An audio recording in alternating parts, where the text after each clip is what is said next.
The causes of the Great War or World War One. The following are the causes of the Great War: imperialism, alliance system, nationalism, economic imperialism, psychological mistakes, technological developments, in brackets, industrial revolution, arms race, militarism, poor leadership, international crisis, in brackets, the Bosnian crisis, the First and Second Balkan War, the First and Second Moroccan crisis, and lastly, the Sarajevo incident. The causes of the Great War are divided into two: long-term causes and short-term causes. Long-term causes took a long period of time in causing tension amongst European countries. And then the immediate cause was the Sarajevo incident. It was instantaneous. It was of high priority when it occurred. World War I started. Introduction of the causes of the Great War. The gradual collapse of the international security system was initially provoked by the Industrial Revolution, but it was exacerbated or increased by geopolitical and economic rivalries. It was the disintegration of the Ottoman Empire and the Sarajevo incident that brought to the fore the latent political pressures that had been mounting over the past decades. General insecurity had been created and heightened by German preponderance, French retaliation, British maritime and imperialistic ambition, Russia's diverse designs over the Balkans, Austria-Hungary's secret obsession with Serbia, and the intense nationalism in the Balkans. By 1914, the European state security system was a kaleidoscopy of fear, suspense, mistrust, and hatred, where arbitration, detente, and diplomacy had become impossible. Body. The Bismarckian system of alliances were intended to preserve peace in Europe and more so to prevent war on two fronts against Germany.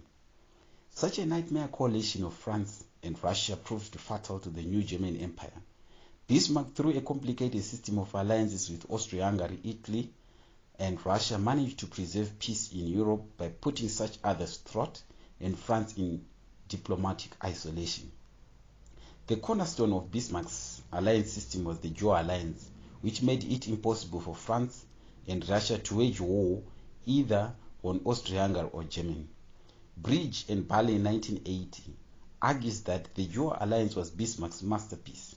It influenced the functioning of European state security system and could put France in diplomatic isolation. On the other hand, the Triple Alliance managed to put France in total diplomatic isolation when Germany snatched Italy from its grasp. The Reassurance Treaty served to put Russia on German fold and assured Germany of Russian neutrality in the event of a Franco-German war. These secret diplomatic entanglements initiated by Bismarck created an atmosphere of hostility on the unstable European scene and further antagonized Britain and France. Question: did this ultimately lead to the collapse of the concept of Europe? How? After Bismarck's fall from power, his successors abandoned his intricate diplomatic policies, which resulted in the gradual realignment of the other European powers and led to the formation of the Triple Entente. Soon Bismarck's nightmare of a war on two fronts became a reality. When France and Russia signed a military convention in 1893, Thomson, 1957, page 528, comments that just as Bismarck's nightmare had been the possibility of a war on two fronts and encirclement, so France's nightmare had been diplomatic isolation and solitary defeat. Germany's mistake had been to allow the Reassurance Treaty to lapse, therefore destroying one of the cornerstones of Bismarck's careful construction. The colonial rivalries and German great power posturing made Britain realize the fatality of isolation, which led to a gradual thawing in British and French relationships. These developments culminated in the signing of the Entente Cordiale, which ended British and French colonial hostilities. Van Wijck and Bocher, 1985, page 188, state that the Entente Cordiale was certainly not an alliance but an understanding to grow, and by 1914 it had come to have larger dimensions than the original agreement entered into the years earlier, and to be aimed more directly against Germany. This was followed by the Anglo-Russian Convention of 1907, which effectively divided the European states into two armed hostile camps, thus bringing closer the possibility of a European conflagration. Taylor, 1954, page 518, put it this way: yet it would be wrong to exaggerate the rigidity of the system of alliance or to regard the European war as inevitable. The existing alliances were all precarious. It should be noted that these alliances were to become cohesions of fear for the fear of diplomatic isolation. Thus, it was desirable to forestall a price to be paid, as each power found itself committed to backing an ally over disputes in which that power had no direct interest. Van Wijck and Bocher, 1985, page 137, have this to say about nationalism. Nationalism was a potent factor and often the overriding factor in interpolitics. This force operated as a stimulus to interstate commercial, industry, colonial and political rivalry amongst the established nations. It was also frequently the element which threatened to disturb the existing state order, as frustrated groups within those states struggled to achieve self-determination and political autonomy. Indeed, nationalism was instrumental in the shaping of world events and led to the alteration of European balance of power, heralding a new dawn in the European diplomatic scene. The emergence of Italy and Germany as geopolitical economic powers was to upset the European balance of power, which resulted in the formation of two hostile armed camps, the Triple Alliance and the Triple Entente. The German never found great power status found expression in its nationalistic desire to preponderate over Europe. The German Empire was now bent on world greatness, and its jingoistic desire was expressed in the policy of Pax Germanique and a place in the sun. Nationalism unleashed a host of latent interstate economic and political jealousies, which threatened to tear apart the very foundation of the European state system and create political instability.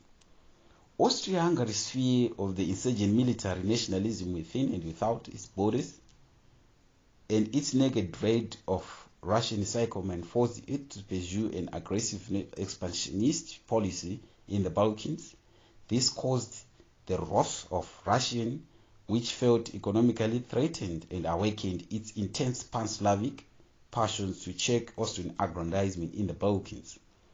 The possibility of a clash between Russia and Austria was heightened, since both felt that their national survival depended on the Balkans, whilst the French were bent on the policy of revengeism directly and primarily against Germany alone for their military defeat in the Franco-Prussian War of 1870-71 and recover the lost provinces of Alsace and Lorraine. Van Wijck and Bocher, 1985, page 148, put it more accurately. The German annexation of Alsace and Lorraine has been described as one of the major psychological mistakes in modern times. Alsace and Lorraine became the amateur symbols of French humiliation, and their recovery the focal point of demand for French revenge. For a while, French nationalistic desires were masked in an aggressive policy of colonial expansion in Africa and elsewhere. Bridge and Berlin, 1980, page 119, contend that the Eastern question concerned the future of the Ottoman Empire.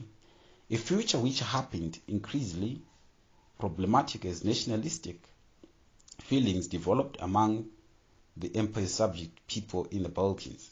The Balkans were a patchwork quilt of agitating ethnic and religious minorities whose mixture reached crisis proportions. There was an intense determination for natural independence among the subject ethnic minorities. The champion of the quasi-nationalistic sentiment was Serbia with its intense pan-Slavic sentiments. Thompson, 1957, argues that Austro-Hungary's very foundation rested upon the denial of forces of nationalism and political independence which were fermenting so violently in the Balkans. Austria's singular determination was to crush pan-Slavism as it threatened to engulf its subject people in Bosnia and Herzegovina. This policy was bound to bring Austro-Hungary and Serbia into increasing hostility in the near future. This was a disturbing precedent in view of the great power rivalries and interests in the Balkans. The rapid industrial transformation of continental Europe, especially in Germany, led to a surplus in British industrial growth and output. These changes taking place in European industries led to a cut down in British-led incomes. It was the monopolist capitalist desire to expose surplus capital in search of new investment that triggered the unstable interstate European economic rivalries. This created heated competition for overseas sources of raw materials and new investments. These developments were further exacerbated or increased by the depressed conditions of trade which occurred periodically. It was also overpopulation in the industrial sector which led to the end of free trade practices and open market policies, which resulted in the growing protectionism in Europe was especially directed against British goods. Hellfading, 1972, page 55, asserts that protective tariffs completely changed their functions. From being means of defense against foreign conquest of domestic markets, they became means of conquering foreign markets. From a weapon of protectionism for the weak, they became weapons of aggression for the strong. Thus, Britain, France, Italy, Russia, and Germany were plunged into a dark and angry mood of intense economic rivalry and protectionism, which was increased by nationalistic jingoism. Commercial rivalries brought to the fore the nature of Europe's naked power politics of interstate frictions and rivalries. Germany, Belgium, France, Italy, and Britain became serious contenders of overseas colonies, which further antagonized the precarious balance of power in Europe. And in 1972 comments that when the whole world had been divided up, there was inevitably ushered in the era of monopoly ownership of colonies and consequently of particularly intense struggle for the division and redivision of the world.